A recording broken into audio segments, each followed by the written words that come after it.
wabarakatuh.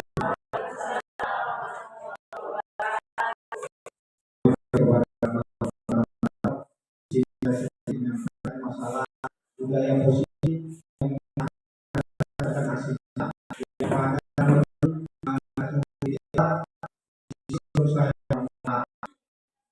saya ternyata yang saya lakukan saya sebagai calon penggerak dan SMA Negeri 1 Kuala Kecamatan Kuala Kabupaten Labuan Batu Utara. Jadi di sini harapan saya kepada teman-teman bagaimana kita untuk membentuk budaya positif yang ada di SMA Negeri 1 Kuala. Jadi sebelum saya mulai, saya bermohon kepada Bapak Kepala Sekolah untuk memberikan arahan dan pesan dalam kegiatan aksinya modul setempat yang positif. Saya persilakan.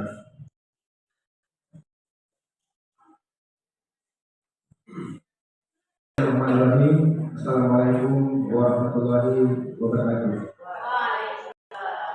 Puji dan syukur kehadirat Tuhan Yang Esa, yang mana pada hari ini kita kesempatan yang kita dapat berkumpul di sebuah SMA di satu. Sebelumnya saya terima kasih kepada bapak-bapak, ibu-ibu yang hadir di ruangan ini guna mendengarkan, menyampaikan penjabaran nanti yang akan disampaikan oleh Bapak Yusna Arifin sebagai kegiatan dalam aksi nyata budaya positif untuk melengkapi berkas calon guru penggerak angkatan 11. Selanjutnya, saya selaku pembimbing dalam kegiatan ini bersikap positif, yang mana tujuannya nanti yang akhirnya dapat memberikan motivasi, memberikan tujuan untuk meningkatkan pendidikan khususnya di SMA Negeri 1 pada tahun ini.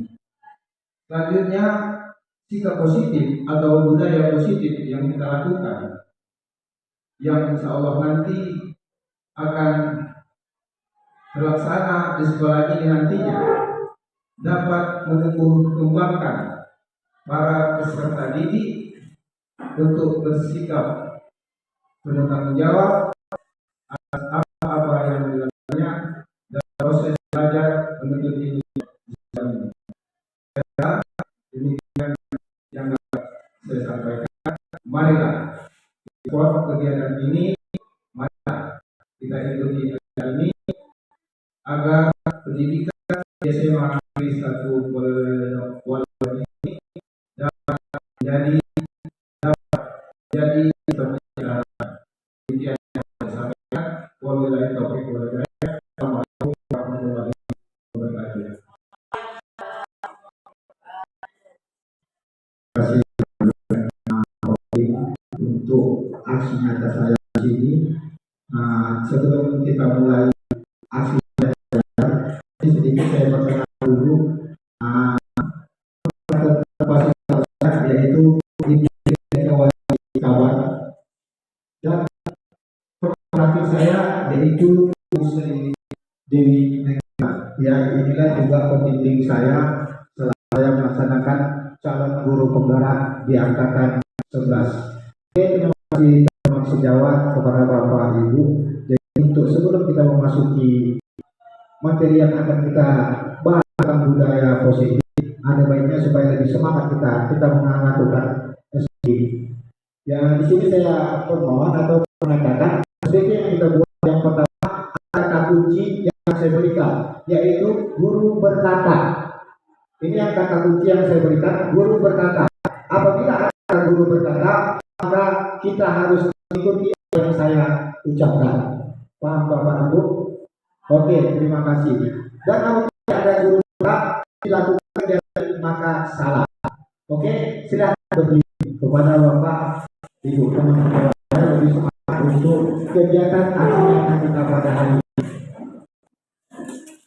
Oke, yang pertama kita akan menggunakan guru berkata yang salah. Oke, guru berkata yang telinga, pegang hidung saya.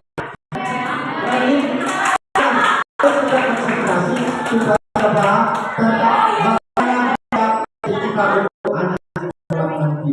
Nah, maksudnya lebih baik kita sendiri baru kita berikan baik. Kita ulangi lagi. Guru berkata, guru berkata yang habis. Oke, terima kasih. Sudah saya. Oke, di sini akan kita lanjutkan. Saya akan memberikan dan ini satu bentuk yang saya harapkan nanti dari Bapak Ibu teman-teman saya akan melakukan aksi tadi nanti dengan masuk pemahaman dan beberapa pemahaman dan budaya positif. Inilah pengalaman yang saya dapat selama calon guru penggerak tentang budaya positif.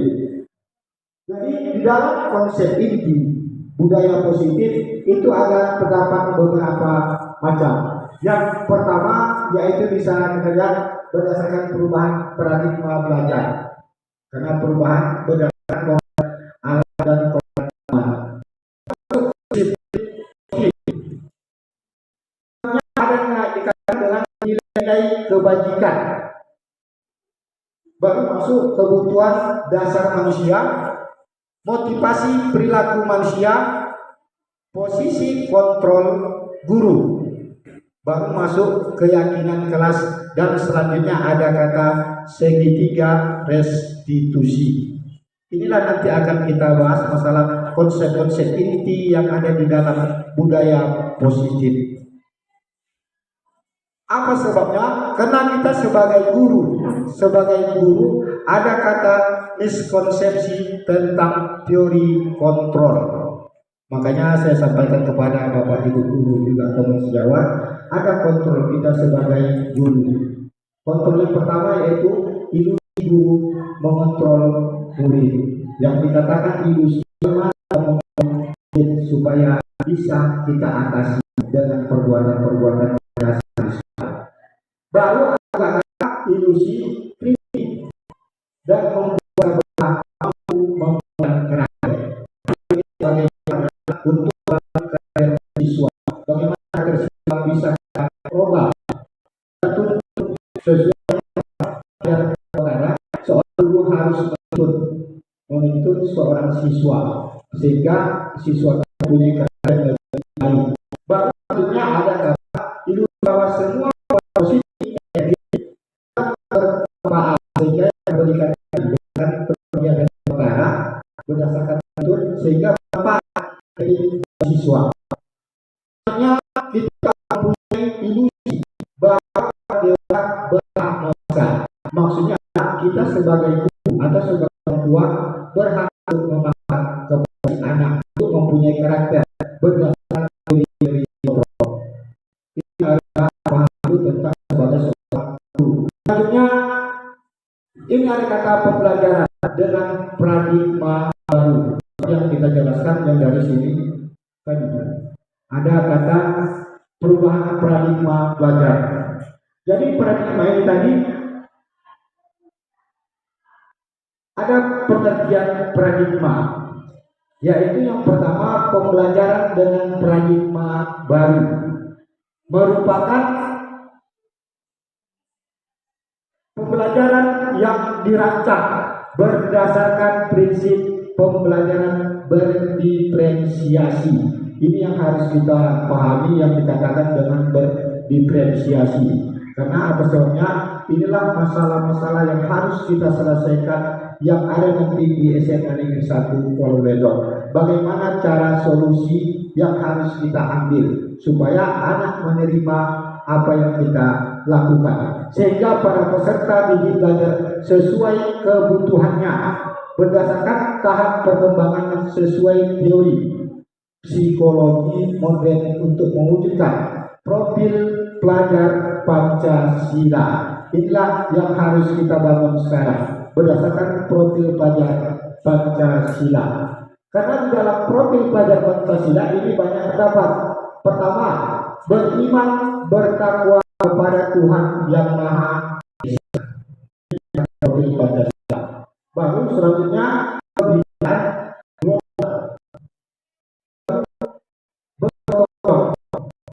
mandiri, berkritis dan kreatif. Inilah yang dikatakan profil pelajar Pancasila. Selanjutnya ada cara mengubah paradigma stimulus respon pendek dari teori kontrol. Di dalam kolom kita dapatkan Bapak Ibu teman sejawat bahwa stimulus respon lawan teori kontrol. Inilah yang harus dijelaskan di dalam stimulus respon dunia atau kebutuhan kita sama. Tetapi contoh mengatakan realitas atau kebutuhan kita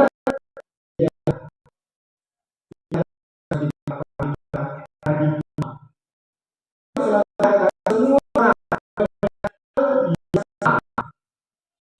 hal yang sama. Setiap gambaran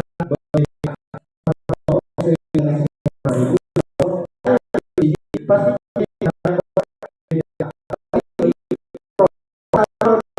mulus kita sama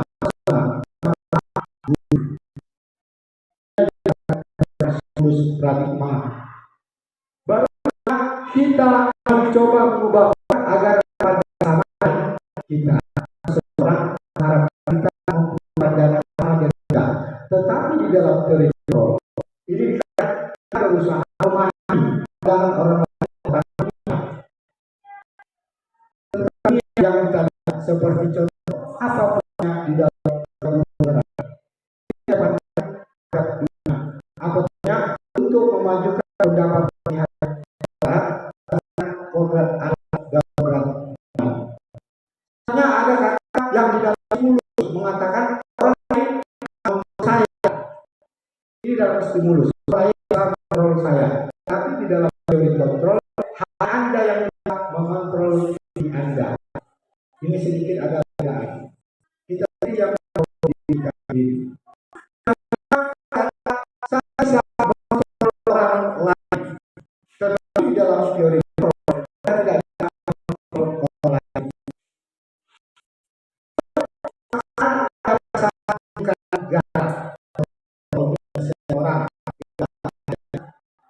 Orang pemaksaan karena menggunakan akan dilihat terus makanya dia dengan teori kontrol, yaitu kolaborasi konsensus menciptakan maka di dalam ada ditekankan kepada aturan dibuat dalam masing-masing sesuai dengan kesepakatan. Yang terakhir itu model berpikir kalah, karena di dalam stimulus ada kata kalah, kontrol menang, hanya tetap menang yang tidak dan kita stimulus respon atau pendekatan kontrol bisa menjawab sudah bisa memahami apa yang dikatakan nanti yang terangkum di SMA Negeri 1 Polo Medok kita ini. Bisa Bapak, Ibu? Oke, sekarang kita lanjutkan. Di dalam disiplin positif itu ada tentang 3 macam yang dikatakan tentang disiplin positif. Yang pertama, disiplin berasal dari kata disiplina yang artinya berat. Ini disiplin awal pertamanya harus dari yang kita perhatikan dari berdasarkan nilai yang tinggi. Seperti contoh kita memberikan terhadap apa yang dilakukan, seperti kita sebagai guru memberikan apa yang harus diberikan kepada anak. Ini disiplin yang pertama. Yang kedua, ada disiplin berdasarkan cara penerapan disiplin yang bertujuan. Ini kata-kata apa tujuan disiplin tadi? Tujuannya adalah untuk menumbuhkan kesadaran serta memberdayakan peserta didik tanpa imbalan penghargaan atau reward. Ini katakan tanpa ada imbalan. Seperti kita guru, kita harus berdasarkan dari niat hati kita tanpa kita mengharapkan dulu imbalan. Karena semakin majunya atau berkembangnya dari diri kita, maka nilai kita tidak akan terlihat dengan imbalan. Sehingga yang kedua ada ancaman, baru selanjutnya hukuman. Ini yang harus kita perhatikan di dalam kita sesuai dengan diajarnya yaitu ketiga, ada disiplin positif yang tidak sebagai tujuan kita peserta didik yang memiliki disiplin diri.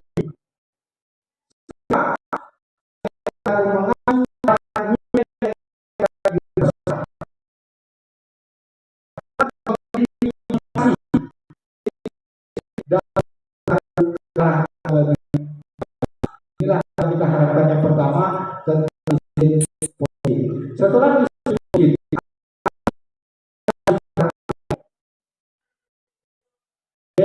ini tadi dapat dari Ibu BB Momoto, silakan Ibu. Ini tentang disiplin positif harus kita kaji berdasarkan kasus nyata saya ini. Oke, udah Bu? Oke, kita lanjutkan. Setelah ada disiplin, maka ada nilai. Nilai-nilai kebajikan ini yang universal yang harus kita pahami. Karena apa sebabnya? Nilai yang disepakati bersama terlepas dari latar belakang. Ada latar belakang, tergantung yang pertama dikatakan latar belakang adalah tergantung daerah kita. Harus mempunyai nilai-nilai yang disepakati bersama. Karena tidak mungkin anak desa sama dengan anak kota. Berdasarkan apanya? Berdasarkan nilai-nilainya, kebajikannya pasti berbeda. Minat juga berbeda. Minat anak kampung atau anak desa dengan anak kota. Persaingan juga pasti akan berbeda. Ini yang dikatakan tidak terlepas dari latar belakang. Baru selanjutnya ada perbedaan. Tidak terlepas juga nilai disepakati bersama perbedaan agama, suku, ras, dan bahasa. Jadi nilai kebajikan universal itu ada terdapat beberapa macam yang harus kita lihat, yang harus kita terima dan harus kita sepakati. Seperti contoh kita sebagai guru, kita sepakat, inilah harapan kami sebagai guru penggerak, kita sepakat bahwa nilai kesepakatan kita inilah yang kalau bisa kita gerakkan atau kita buat di dalam SMA Negeri 1 Waluyo. Yang pertama, beriman, bertakwa terhadap Tuhan yang Maha Esa dan berakhlak mulia. Ini dikatakan berakhlak mulia. Ini harapan kita.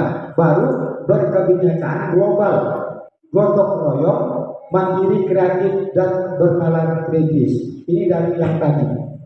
Baru di dalam sini tadi kita susun harus apa dia? Harus ini kita dapat dipercaya. Karena maksudnya kita mempunyai Tuhan besar. Kita mempercayai Tuhan. Lalu sopan santun. Kita masuk bersama dan menghargai perkembangan antusias. Bernilai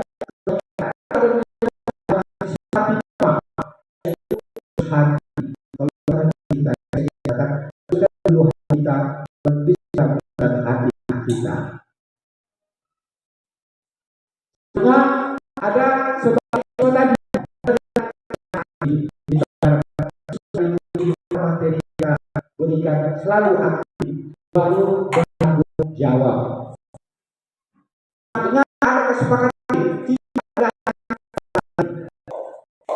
ada memberikan yang dari maka kita berbagi dari kita kepada orang lain. Ya, itulah kerjasama terutama apa jadi apa bagaimana cara untuk membangun SMA ada untuk apa memajukan Islam kita perhatikan bersama kebutuhan dasar kita. Setiap manusia pasti mempunyai kebutuhan. Tidak ada manusia yang tidak punya kebutuhan. Seperti contoh saya guru ekonomi, binatang saja mempunyai kebutuhan. Jadi Tuhan adalah segala sesuatu yang untuk kita apa yang kita lakukan untuk yang kita inginkan, karena bisa dikatakan masing-masing semua selaku orang tua mengharapkan anaknya semua orang sukses.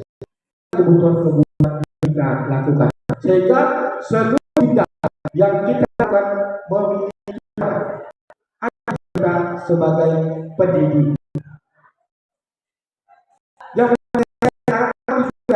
yaitu semua yang kita lakukan dalam rangka agar Tuhan dan kita terpenuhi dengan baik. Kita mempunyai tujuan, kita ingin memajukan dan kita ingin mengembangkan bagaimana kita lakukan ada kota. Inilah kebutuhan kita sebagai guru dan juga kebutuhan manusia.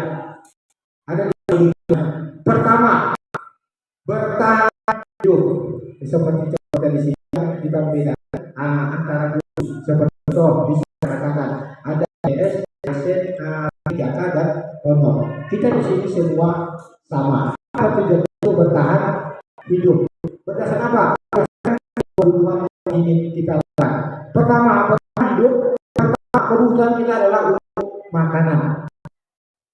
Ini kebutuhan kita.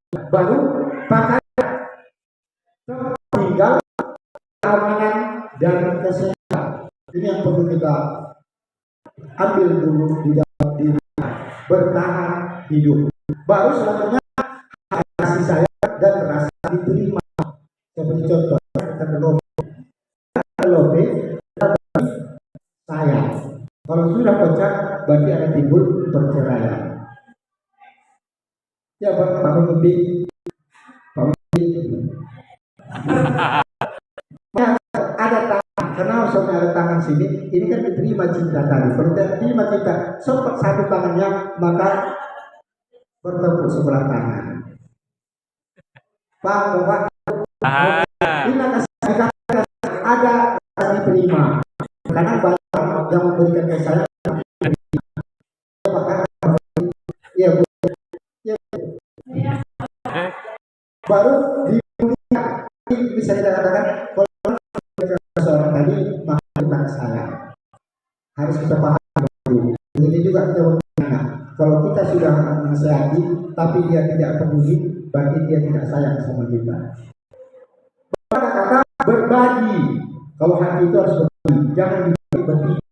Kalau tidak timbul perselingkuhan. Baru kerjasama sehingga menjadi bagian dalam kelompok. Jadi kata kasih sayang manusia. Baru akhirnya ketiga yaitu penguasaan. Apa yang di dalam penguasaan yaitu harga. Nah, bisa setiap orang kita harus mengharapkan harga diri tadi untuk bagaimana lebih baik. Ya, minat untuk dianggap menjadi seorang manusia yang lebih baik. Baru ada lagi penguasaan, memimpin. Ini kebutuhan kita. Kita sebagai manusia mengharapkan kita memimpin. Walaupun kita tidak dapat memimpin di sekolah, paling tidak memimpin di rumah. Itu yang harus kita lakukan. Kebutuhan kita. Baru ada kata berprestasi, diakui dan didengar. Ini yang harus kita lihat. Lalu kebutuhan yang keempat ada kata kebebasan. Di kebebasannya yang pertama mandiri. Jadi orang mandiri itu bebas, tapi orang tidak bebas. Makanya ibu jangan sering memantau pasangan.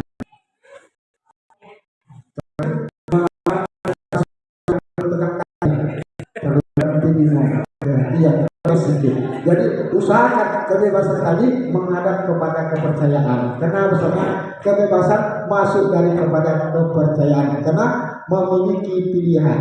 Tidak ada manusia yang tidak memiliki pilihan. Kalau sudah dipilih, itu yang terbaik. Oke, oke Bapak. Oke, di sini baru kita kebebasan yang ketiga ada mencoba hal baru. Nah, ini yang tidak boleh. Ini bahaya. Tapi di dalam suatu kebutuhan boleh kita coba hal yang baru. Tentang apa? Tentang menikah. Nah, ini yang kita mencoba hal yang baru. Sesuai apa? Sesuai perkembangan zaman. Sehingga kita mampu mengendalikan arah dirinya. Kita mampu, walaupun kita terpenjara, tapi kita mampu untuk mengendalikan diri. Selanjutnya ada kebutuhan manusia yang kelima, yaitu kesenangan. Karena di dalam kesenangan ada kata baik. Baru humor, seperti yang saya lakukan itu humor, bukan perbuatan tapi ucapan. Hanya selanjutnya ada antusiasme dan tertawa. Karena orang yang sering tertawa maka bisa awet muda. Ini yang dikatakan kesenangan. Mulai sekarang Bapak Ibu tertawa. Makanya sekarang Bapak Ibu jangan di lokal pun kita jangan sering masak, wajah berbuka masak.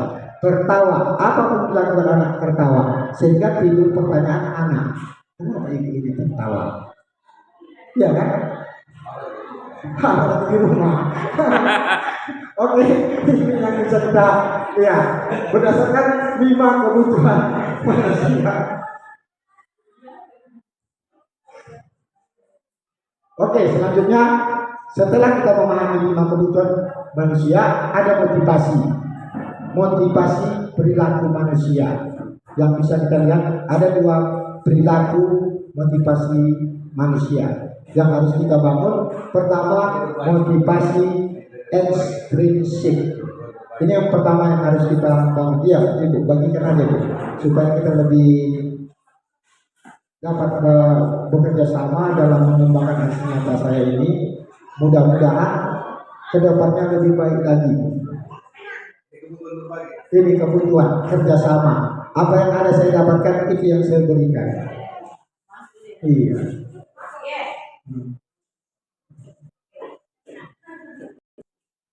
Jadi bukan hanya untuk dirasakan, kenikmatan itu harus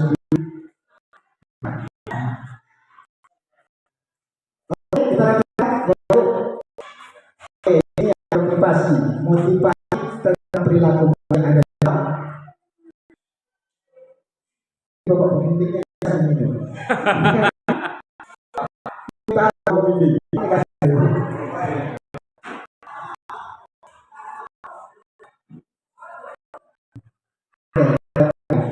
Dalam pasti ada 2 motivasi berdasarkan manusia. Yang pertama, motivasi ekstrinsik, yaitu apa ekstrinsik untuk dari keamanan atau hukuman. Yang kedua, untuk mendapatkan imbalan hargaan dari orang lain. Ini motivasi ekstrinsik. Kita mengatakan kita ekstrinsik ada untuk menyerang yang mereka inginkan dan menghargai diri dengan nilai-nilai yang mereka percaya. Nilai yang keluar dalam motivasi perilaku manusia. Selanjutnya, motivasi perilaku manusia ini dibagi kepada bentuk pertama hukuman. Kata hukum itu terencana atau tiba-tiba, seperti orang terlambat kita hukum secara tiba-tiba tanpa ada aturan. Baru apa yang kaminya murid tidak tahu apa yang akan terjadi atau tidak dilibatkan, tidak diketahui, langsung kita lakukan. Selanjutnya bersifat satu arah, tetapi tujuannya untuk membangun. Ini harus kita apa? Hanya tujuannya untuk membangun, baru berupa hubungan fisik atau psikis. Ini tidak boleh tidak lakukan kalau kepada si anak untuk mengembangkan berdasarkan perilaku mereka. Tetapi harus kita ambil konsekuensinya, terencana atau disepakati sesuai peraturan. Murid tetap dibuat tidak nyaman. Sikap guru selalu memonitor murid. Jadi di antara isi tadi yang paling utama kita lakukan adalah restitusi. Ini harus perkembangan yang harus kita kembangkan, yaitu proses menciptakan kondisi bagi murid untuk memperbaiki kesalahan. Ini yang seharusnya yang kita perbaiki, yang kita lakukan. Harusnya tidak ada manusia yang tidak mempunyai salah. Jadi bagaimana solusinya kita memperbaiki kesalahan murid tadi? Baru dengan cara apa? Dengan proses kolaboratif yang mengajarkan murid untuk mencari solusi sendiri. Setelah solusi murid, apa kesalahan saya ini dan bagaimana menyelesaikan atau solusi yang harus perbaiki. Ini dikatakan motivasi perilaku manusia. Selanjutnya ada 5 posisi. Setelah tadi masuk perilaku, maka masuk posisi kontrol guru. Nah, ini yang harus kita lihat. Seorang guru tadi ada memiliki 5 posisi kontrol. Yang pertama, penghukum. Ini masa-masa dulu kita seorang guru penghukum. Baru selanjutnya merasa bersalah. Kita bisa murid tadi sebagai teman, guru juga sebagai pemantau, dan selanjutnya guru menjadi seorang manajer. Tapi sebaiknya yang kita lakukan dalam 5 posisi kontrol ini, guru adalah sebagai manajer, memberikan yang terbaik kepada si siswa, sehingga siswa memahami apa berdasarkan salah mereka, apa dikatakan berdasarkan hukuman mereka, sehingga teman dengan manajer kita seorang guru. Sehingga ini di dalam 5 posisi kontrol guru, ada lagi dikatakan contoh penerapan 5 posisi kontrol guru. Kontrol sekalian.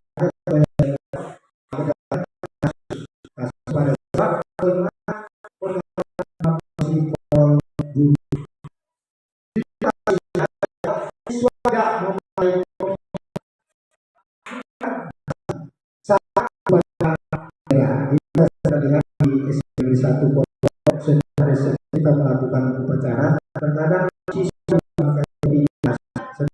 sudah suatu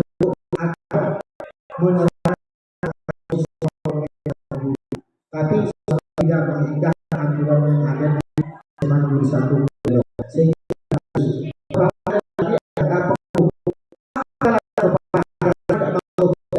kita mengutip apa sampai satu keranjang. Ini yang kita lakukan pada siswa. Buat merasa kita seorang guru, kita menyampaikan kepada siswa berkali-kali Bapak beritahu harus Bapak Ibu seorang terhadap kasus yang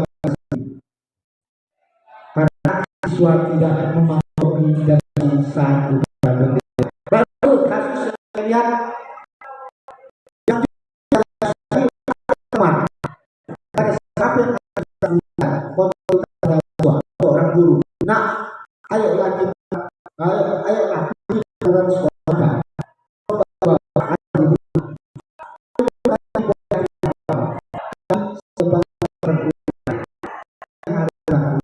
di dalam setelah itu harus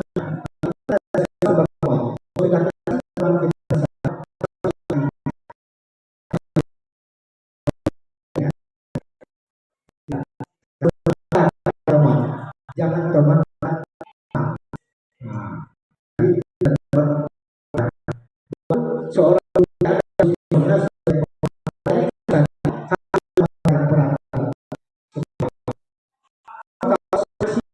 ini kita akan kepada anak sekolah nanti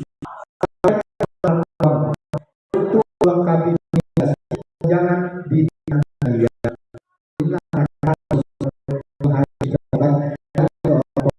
baru ada tadi manajer. Kalau kata manajer, apa tahu kesalahanmu? Kita lakukan. Kita bertanya kepada kamu tahu kesalahan. Kira-kira bagaimana kamu memperbaiki kesalahan kamu? Ini dikatakan sebagai manajer. Kita sebagai control manager. Jadi sebaiknya kita melakukan adalah control manager. Kita harus tahu dulu mengidentifikasi atau mengidentifikasikan anak. Kenapa sebabnya dia tidak pakai topi dan tidak pakai dasi? Karena boleh topinya sudah itu yang kita perhatikan. Makanya kita dulu haruslah bersifat manajer. Harus tahu apa kesalahan si anak. Terus apa selanjutnya? Apa dan bagaimana harus kita memperbaiki kesalahannya. Penerapan contoh tentang topi dan dasi. Selanjutnya di dalam posisi kontrol, apakah anak perhatikan posisi kontrol apakah anak seperti di sini itu sangat akan harus kita ucapkan kepada Tuhan, sangat kecewa kepada kami. Selanjutnya kamu selalu saja salah. Selanjutnya apa? Apa rencanamu untuk menyelesaikan masalah ini? Ini posisi apakah aku? Ini seperti apakah? Ini dari 3 tadi. Mudah-mudahan kamu bisa memahami yang kita lakukan satu. Lalu di posisi aku selanjutnya ada keyakinan. Maka timbullah di dalam kelas kita buat keyakinan. Seandainya tadi pesannya beda keyakinan dengan peraturan. Ini harus kita pahami. Kalau keyakinan ini kita bentuk bersama. Kalau peraturan hanya guru yang membuat peraturan. Murid tidak boleh ikut. Suka dibuka membedakan kelas dengan kelas. Tujuan supaya memahami anak. Kenapa? Kalau kita peraturan, kita harus tahu. Banyak kalau peraturan siswa tidak tahu, kita tahu peraturan. Kalau peraturan apa keyakinan kelas? Berarti kalau kita membuat peraturan, paham kita aturan. Baru kelas. Maka saya katakan tadi, kelas ini oleh guru yang apa pengetahuan siswa. Makanya terutama keyakinan kelas. Baru ada kata penjelasan sesuatu yang dapat hidup kelas agar aman, nyaman dan menyenangkan bagi siswa. Siswa kita sedangkan merupakan alat untuk mengatur laku yang akan terjadi lebih baik. Baru yang selanjutnya tentang keyakinan kelas. Keyakinan kelas mengikuti dengan peraturan kelas. Karena keyakinan kelas berdasarkan pada nilai-nilai universal yang saya jelaskan tadi, memotivasi perilaku prinsip dan menciptakan lingkungan kelas yang lebih positif dan berdaya tahan. Setelah itu ada kata pembentukan. Bagaimana membentuk keyakinan kelas? Keyakinan kelas dibentuk berdasarkan yang pertama bersifat abstrak. Baru yang kedua berupa pertanyaan universal. Di dalam pernyataan positif sedikit saja akan mudah diingat. Sesuai dengan kondisi kelas, sekolah sehingga mudah diterapkan. Semua warga kelas atau sekolah dilibatkan saat membuat keyakinan kelas. Ini tentang keterlibatan keyakinan kelas. Semua dilibatkan di dalam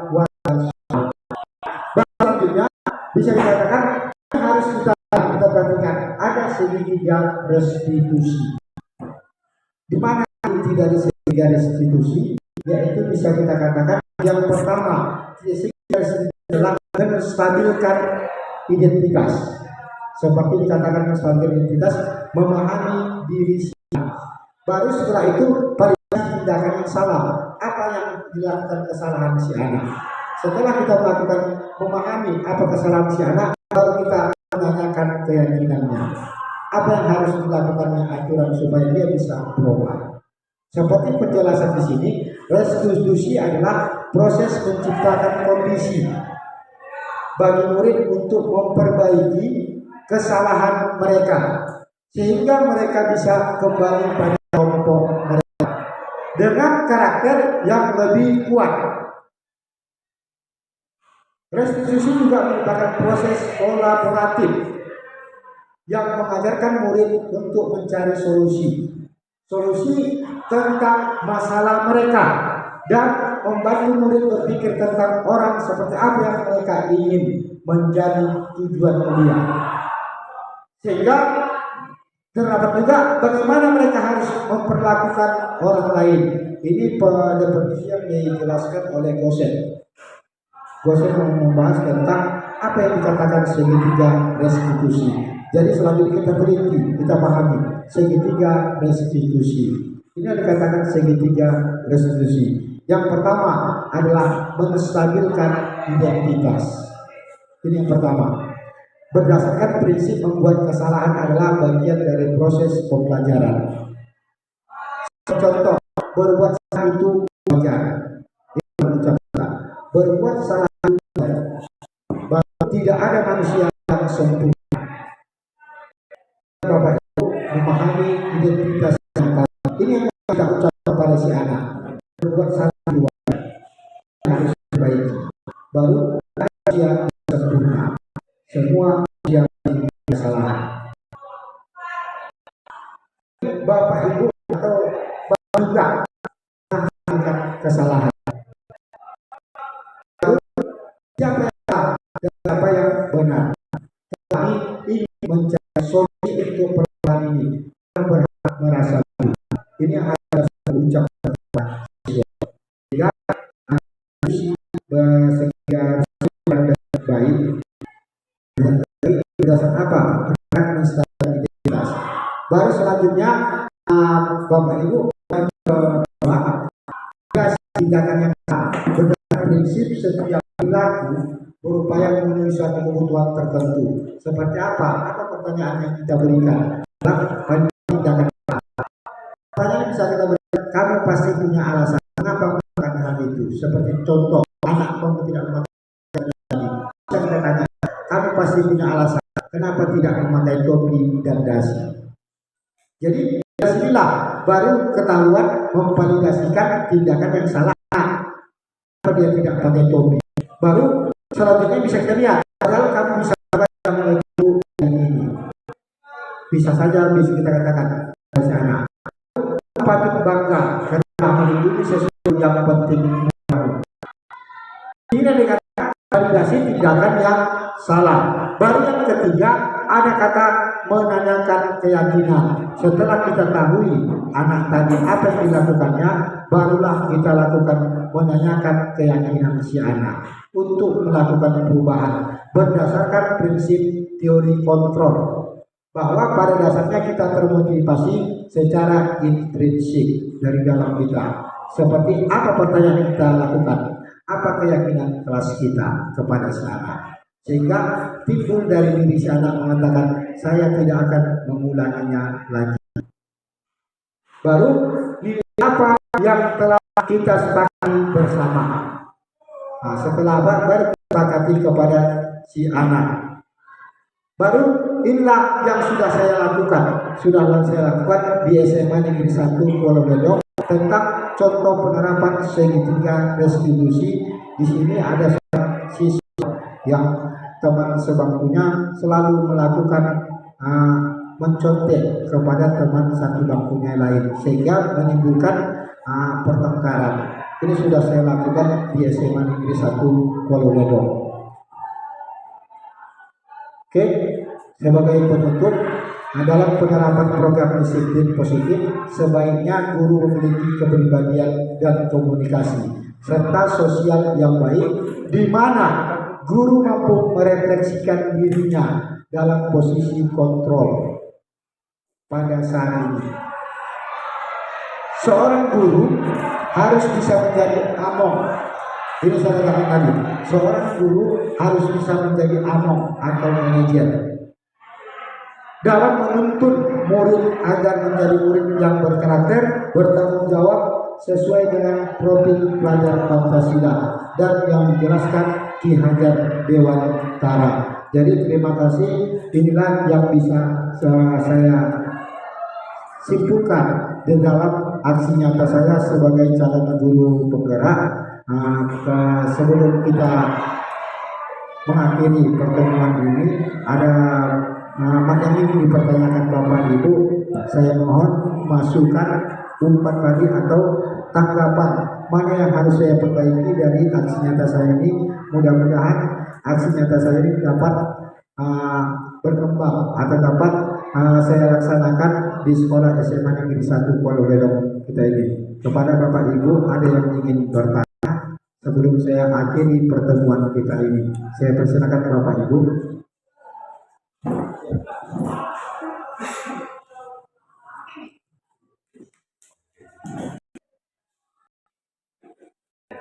Terima kasih karena saya sudah diberikan kesempatan bertanya pada nyata dari Bapak Risna. Tadi kan Bapak ada menyampaikan tentang contoh ketika terjadinya siswa ketika upacara topi juga dan dasi. Ini ada juga Pak contoh yang saya berikan yang mau saya katakan kepada Bapak perihal saya sebagai guru BK itu sudah dapat laporan di 2015 tentang ada salah seorang siswa yang sering mencontek pada temannya hingga mengakibatkan pertengkaran antara siswa. Jadi bagaimana solusi dari Bapak tentang permasalahan ini? Yang Bapak pastikan ada itu bagian tentang posisi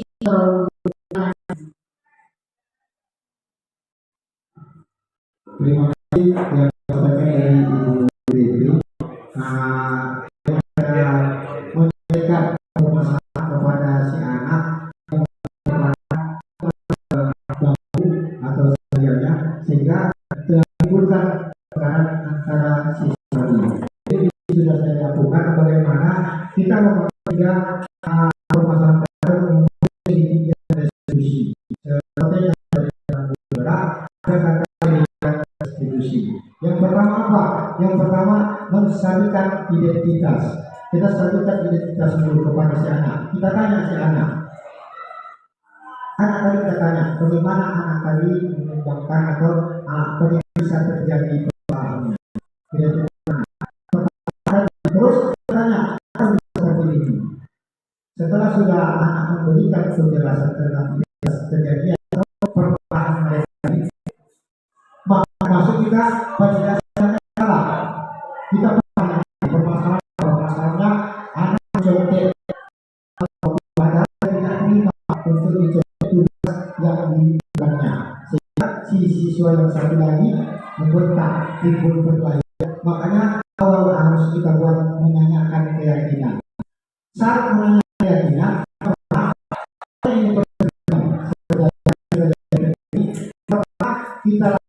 kita kontrol dulu kepada guru mata pelajaran. Saya sebagai contoh, siswa yang dicontek menyampaikan kepada guru mata pelajaran sehingga misalnya bisa memahami guru tadi. Jadi disampaikan kepada guru mata pelajaran. Apabila tidak tetap juga dilakukan mencontek, maka sampaikan kepada wali kelas. Jadi wali kelaslah memberikan, kan ada solusi berdasarkan mengenai keyakinan. Pertama, bisa anak tidak boleh lagi mencontek.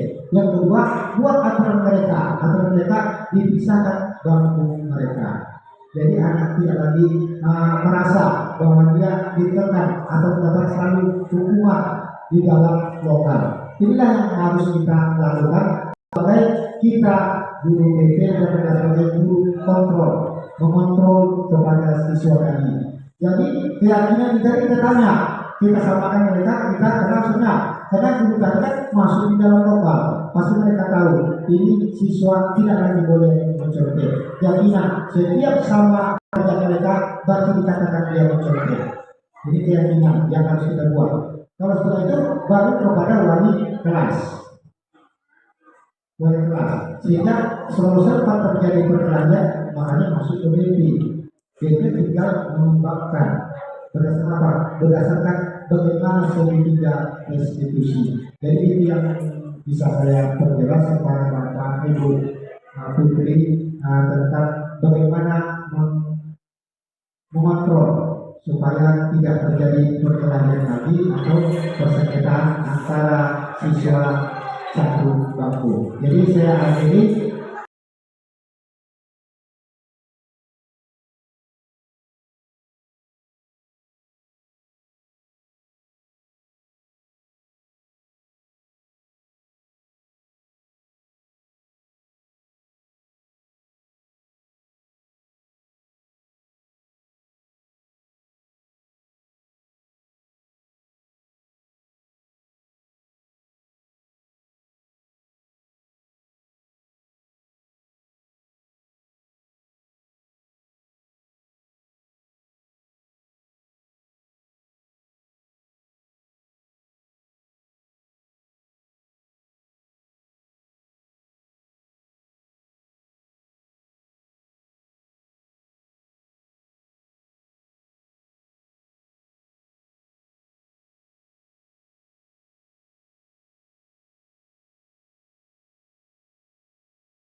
sekedar ingin jelas, khususnya bagi kita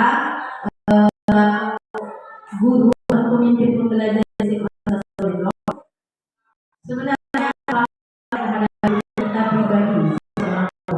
Saya lihat tadi ada yang nyata yang Bapak buat. Dan kalau menurut saya, yang sekedar sharing ya, kelas ini kan adalah hal yang paling dasar. Karena yang harus ini awal mulai yang harus kita lakukan itu keyakinan kelas. Tapi pada aplikasi pengunyangan yang dilakukan di sini adanya kesepakatan gitu ya. Yang buat adalah kesepakatan kelas. Kesepakatan kelas yang kami buat jujur kalau melihat aksi nyata di sini karena ada melibatkan warga sekolah di dalamnya. Tetapi yang dilakukan sekarang di SMA Negeri Solo ini adalah kesepakatan kelas, tidak ada melibatkan warga sekolah di situ. Contoh gini, kalau seandainya membuang sampah sembarangan di dalam kelas, maka sanksinya adalah seperti apa? Itu kesepakatan kita buat.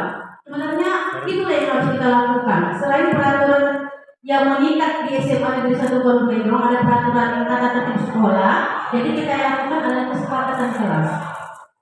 Kalau kita buat ini kesepakatan kelas ini kan berdasarkan antara guru dan siswa. Nah, jadi apa yang diinginkan siswa? Kalau menurut saya itu apa yang diinginkan siswa, bukan yang kita inginkan itu ya Pak. Nah, tapi apa yang diinginkan siswa? Jadi fungsi kontrol sebagai guru apa? Jadi kalau seandainya ada poin-poin yang di pendapat siswa bahwasanya boleh makan di dalam kelas tetapi buang pada tempat sampahnya kan begitu. Jadi kalau kita sebagai seorang guru, apakah ini tepat? Jadi kalau saya secara pribadi memakan di dalam kelas itu tidak baik, walaupun dia membuang sampah pada tempatnya. Itu salah satu kesepakatan kita. Apabila tidur di dalam kelas pada jam pembelajaran berlangsung, apa sanksinya? Nah, itu kita buat. Jadi kalau contohnya ada 10 poin, buatlah kita buat 10 poin ini ataupun 5, tetapi memang kita sepakati mudah-mudahan sebagai wali kelas ini akan tercipta suasana kondisi kelas yang kondusif. Jadi kita karena kan 30 siswa, tentunya 30 karakter siswa yang berbeda. Mereka menginginkan satu, yang lain juga menginginkan apa yang menjadi kesenangan mereka. Jadi fungsi kontrol kita buat dalam kesepakatan kelas. Jadi kalau di SMA gini loh, apa yang ada di sini, contohnya ada yang pada modul belum tentu bisa kita lakukan, maka kita buat sesuai dengan kondisi sekolah kita, kan gitu kan? Jadi kalau keyakinan di sini kita buat yang namanya kesepakatan. Ya kan, lebih sederhana. Nah, jadi kalau menurut saya Bapak buat keyakinan kelas ini menjadi sebuah kesepakatan kelas gitu. Karena kan yang Bapak lakukan pastinya Bapak lakukan di sekolah sesuai dengan sekolah Bapak, kan? Apa yang Bapak lakukan? Jadi kalau keyakinan biar dia menyebar, artinya ini harus kita semua ya. Begitu solusi atau seri dari saya. Terima kasih. Oke, terima kasih masukan yang diberikan kepada saya. Artinya yang guru penggerak angkatan 5. Nah, jadi di sini saya masih jauh. Mudah-mudahan saya bisa mengembangkan lagi bagaimana tentang kegiatan kelas. Dan saya ini assalamualaikum warahmatullahi wabarakatuh.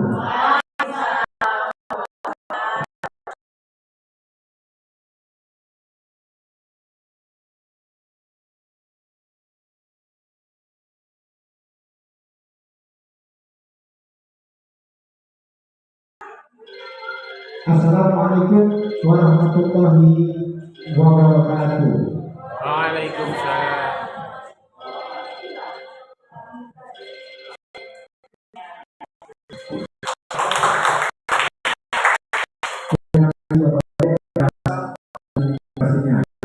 Jadi isinya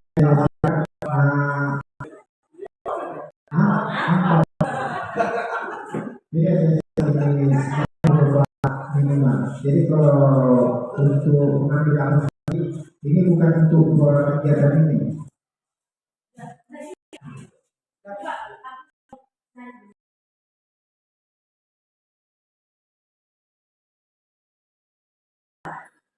sekedar ingin jelas, khususnya bagi kita